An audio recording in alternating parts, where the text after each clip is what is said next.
Hello बच्चों, कैसे हैं आप लोग। उम्मीद करता हूं बहुत बढ़िया होंगे। मैं भी बहुत बढ़िया हूं दोस्तों। तो दोस्तों मैं आपके लिए लेके आ रहा हूं आज बहुत ही बेहतरीन वीडियो, जिसमें मैं आपको ये बताऊंगा कि आपको मैथ्स का पेपर 2 घंटे में कैसे अटेम्प्ट करना है और साथ में तुक्का कैसे मारना है।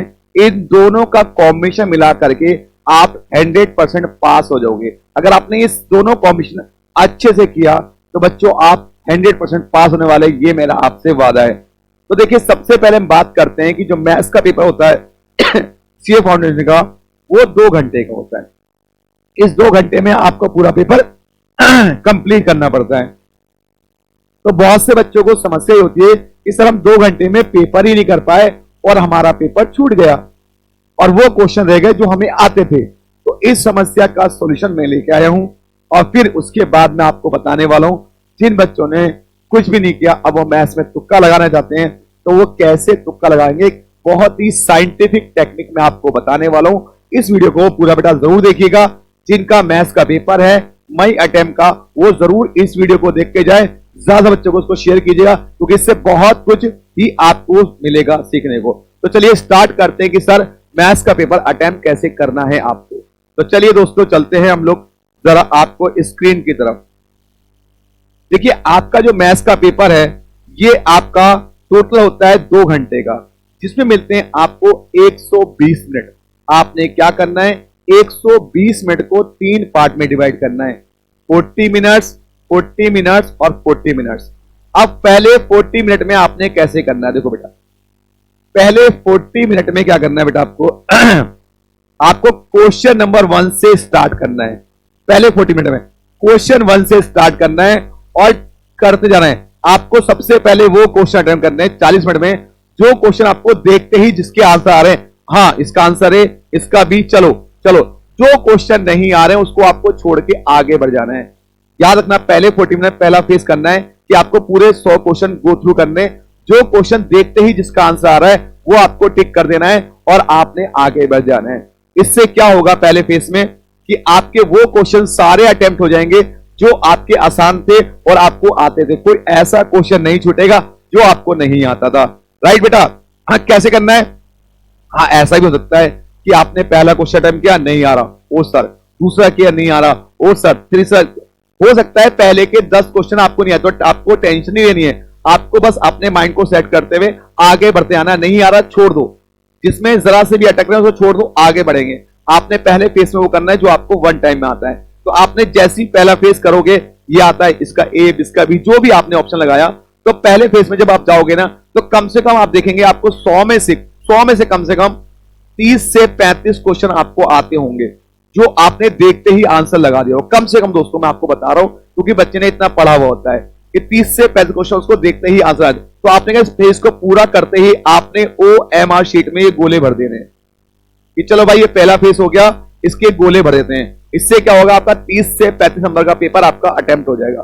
अब दूसरे फेस में क्या करना है आपको, दूसरे फेस में आपको उन क्वेश्चन पे जाना है जो क्वेश्चन आपको आते हैं लेकिन थोड़ा टाइम लग रहा था। आपने पहले फेस में वो क्वेश्चन अटेम्प्ट करने जो आ रहे हैं उसको कर देना है। हाँ याद रखना, पहले फेस में जब क्वेश्चन अटेम्प्ट करोगे तो इस बात का याद रखना कि भाई मुझे उस क्वेश्चन को टिक करके चलना कि भाई ये क्वेश्चन हो चुका है, इस क्वेश्चन को मैं सेकंड फेस में करूंगा।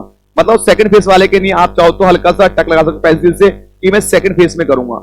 राइट, पहले उन क्वेश्चन टिक लगा देंगे, मैं सेकंड फेस में करूंगा। इससे क्या होगा, आपको सेकंड फेस में वो क्वेश्चन करने जो आपको आते हैं लेकिन थोड़ा आपको उसमें अटक रहे हो, थोड़ा बहुत टाइम लग सकता है। तो सेकंड फेस में आपको 40 मिनट में वो क्वेश्चन करने हैं। राइट, पहले फेस में वो क्वेश्चन जो आपको देखते ही आ रहे हैं वो 30 से 35 क्वेश्चन हो जाएंगे। सेकंड फेस में आपको वो क्वेश्चन करने हैं जिसमें आपको आता है लेकिन थोड़ा सा आपको सोचना पड़ रहा है। तो सेकंड फेस में आपको करोगे तो वो क्वेश्चन भी आपसे हो जाएंगे। अब थर्ड फेस में क्या करना आपको, थर्ड फेस में बेटा आपको करने हैं, अब वो क्वेश्चन आपको आते नहीं है।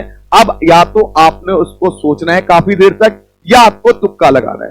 तो इस तरह से पेपर अटेम्प्ट करने से क्या होगा बेटा कि आपका कम से कम 50-60 नंबर पेपर आपका हो चुका होगा और आपके माइंड से स्ट्रेस दूर हो चुका होगा। अब आपको वो क्वेश्चन जो आपको नहीं आते थे वो भी करने में आपको आसानी हो जाएगी। मेरी बात समझ रहे बेटा। तो 3 फेस में पेपर को डिवाइड कर लेना, पहला फेस, दूसरा फेस, तीसरा फेस। अब मैं आपको बताता हूं बेटा कि पेपर में तुक्का कैसे लगाना है। देखिए, मैंने पेपर को बहुत अच्छे से एनालाइज किया, कई सालों के पेपर को एनालाइज किया।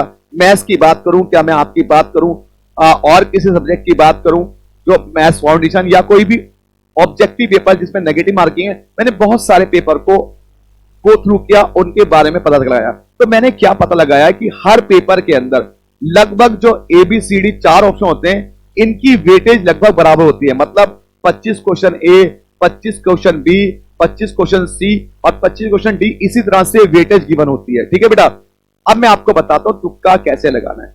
फॉर एग्जाम्पल के लिए सबसे ज्यादा जो क्वेश्चन आंसर है ना, मान लो आपने क्वेश्चन करे और उसमें से आपने A ऑप्शन वाले क्वेश्चन सारे कंप्लीट कर लिए 30 क्वेश्चन तक, कि भाई 25 से 30 क्वेश्चन A लग चुके हैं। अब आपको जो भी तुक्का लगाना होगा वो A पे नहीं लगाना होगा, वो B या C D में लगाना होगा।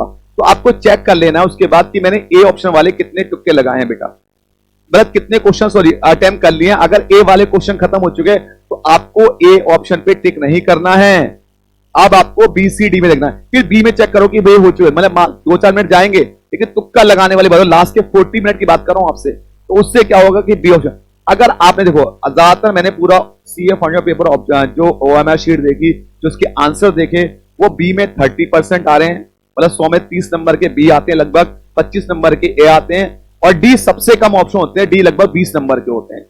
तो D में सबसे ज्यादा कम आंसर्स दिए होते हैं, जो मैंने पिछले 4, 5, 6 अटेम्प्ट के पेपर को ऑब्जर्व किया। तो सबसे ज्यादा B और A और C की वेटेज होती है, D की वेटेज सबसे कम होती है। ठीक है बेटा, राइट। तो उसके हिसाब से कि आपने जो टिक कर लिए उनमें A हो चुके हैं तो A को अब मत करना, अगर A 25 हो चुके तो अब A को टिक मत करना, B हो चुके तो B को टिक मत करना, C हो चुके तो C को टिक मत करना। तो अब इससे पता चल जाएगा कि कौन से क्वेश्चन आपने कर लिए, तो इससे आपकी आसानी से तुक्का मारने में हेल्प हो जाएगी बेटा।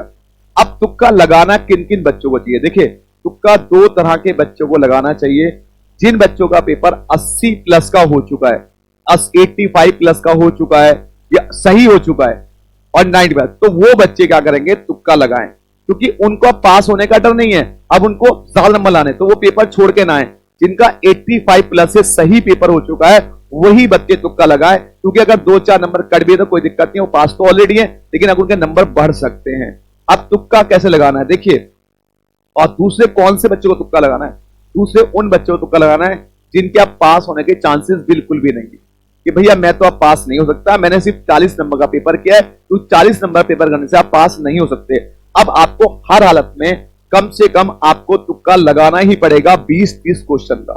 तो बेटा देखो, 2 बच्चों को तुक्का लगाना सबसे ज्यादा सुटेबल होता है। एक वो बच्चे जिनके 80 प्लस का क्वेश्चन हो चुका है, एक वो बच्चे जिनके 40 तक हुए हैं, कम से कम 50-60 नंबर वाले तक तुक्का लगाना चाहिए आपको, क्यों, तभी आप 40 से तो पास होने वाले नहीं हो। तो उन बच्चों को जिनको पास होने का कोई ऑप्शन ही नहीं बचा, तो वो जरूर तुक्का लगाए बेटा, जरूर जरूर जरूर तुक्का लगाए, राइट। और जो 80 प्लस आए वो भी तुक्का लगा सकते हैं, क्योंकि उनके बोनस मार्क्स है, फेल तो वो होंगे ही नहीं। अगर मान लो 20 के 20 क्वेश्चन भी गलत हो गए, ऐसा तो हो ही सकता, तो 80 में से कितने कटेंगे, 4 क्वेश्चन पे 1 कटता है ना, तो 5 ही नंबर कटेंगे तो उनको कोई नुकसान नहीं होगा। लेकिन बेटा जो बच्चे, 2 तरह के बच्चे, मैं फिर बोल रहा हूं, एक जो 80 प्लस आ चुके हैं और जो 40 प्लस की कैटेगरी, उन 2 बच्चों को जरूर मैथ्स में तुक्का लगाना चाहिए, क्योंकि भाई देखो खोने के नहीं, अब कुछ है नहीं हमारे पास, अब पाने के नहीं। अगर मान लो मैंने सही कर दिया तो मैं पास हो जाऊंगा, तो छोड़ के नहीं आना आपको उन 2 बच्चों को। लेकिन हाँ, जिनका 60 प्लस और 70 के बीच में पेपर हो गया है, तो मेरी उनके हाथ जोड़ के रिक्वेस्ट है कि वो बच्चे तुक्का ना लगाएं, वो तभी तुक्का लगाए जब उन्हें लगता है कि भाई मेरे आंसर सही हो सकता है, 50% भी चांस है, तो वो बच्चे रिस्क ना ले। जिनका 60 प्लस और 70 के बीच में पेपर हो वो तुक्का ना लगाएं। लेकिन जिनका पेपर 40 से 50 के बीच में हुआ है वो जरूर तुक्का लगाएं बेटा, क्योंकि चांसेस हैं उनके फेल होने के, तो उनको पास होने के लिए कुछ बड़ा कर 8-10 क्वेश्चन तुक्के मारने पड़ेंगे। और जिनके 80 प्लस का हो चुका है तो वो बच्चे तुक्का लगाएं। तो 2 तरीके हैं, 2 बच्चे ही तुक्का लगाएं। अब तुक्का लगाने के लिए मैंने आपको पहले बोला कि ज्यादा पेपर में क्या होता है कि चारों ऑप्शन का वेटेज बराबर होती है, लेकिन सबसे ज्यादा बी और ए की वेटेज होती है, सी और डी की वेटेज कम होती है, डी की वेटेज सबसे कम देखी गई है। तो आपने अगर क्वेश्चन कर लिए हैं तो दोस्तों बस ये देखना है कि आपने ए के कितने ऑप्शन कर दिए। अगर ए के 25 ऑप्शन टिक कर चुके हैं तो अब आपको ए टिक नहीं करना, बी सी डी में से कोई टिक करना है, राइट। और आखिरी ऑप्शन है, अगर आपको कुछ नहीं आ रहा तो कोई भी एक ऑप्शन पकड़ के, जैसे मान लो 80-85 क्वेश्चन आपने कर दिए, तो आपने 85 क्वेश्चन करने के बाद आपने कोई भी एक ऑप्शन जिसको आपने कम टिक किया है उसको आप टिक कर दिए। मान लो आपने सी का सी टिक कर दिए, 15 क्वेश्चनों में अगर आपने सी टिक किया होगा तो यकीन मानिए 3-4 क्वेश्चन तो आपके ठीक ठाक होंगे, और 15 में 3 नंबर गलत होंगे, 4 तो सही, तो 1 नंबर पॉजिटिव रहेगा ना बेटा आपका, तो भी आप तुक्का लगा सकते हैं। तो ये 3 तरीके हैं तुक्का लगाने के, जिससे आप आसानी से मैथ्स में पास हो सकते हैं बेटा। तो बस इन बातों का ध्यान रखना दोस्तों, स्पेशली मैंने आपको बोला है कि इन बातों का ध्यान करके ही आप पास कर सकते हैं। तो दोस्तों बस यही कहना चाहता था कि तुक्का किन्हें लगाना है, माइंड प्लस तुक्के का यूज करोगे तो पक्का पास हो जाओगे। सबसे पहले माइंड का यूज करना है, क्योंकि नेगेटिव मार्किंग होती है। 2 ही तरह के बच्चों को तुक्का लगाना है, जिनके 40 क्वेश्चन तक हुए और जिनके 80 प्लस क्वेश्चन हुए। तो दोस्तों इसी बात को यहीं पे खत्म करते हैं। All the best for your exam. तो इन बातों का ध्यान कीजिएगा, स्टार्टिंग से क्वेश्चन कीजिए, कोई बीच से एंड से स्टार्ट मत कीजिए। जो क्वेश्चन है उसको करते जाइए और आगे बढ़ते जाइए। चलिए, थैंक यू सो मच। बस इस बात को ध्यान रखिए दोस्तों, आप पास हो जाएंगे। All the best your exam. Bye bye.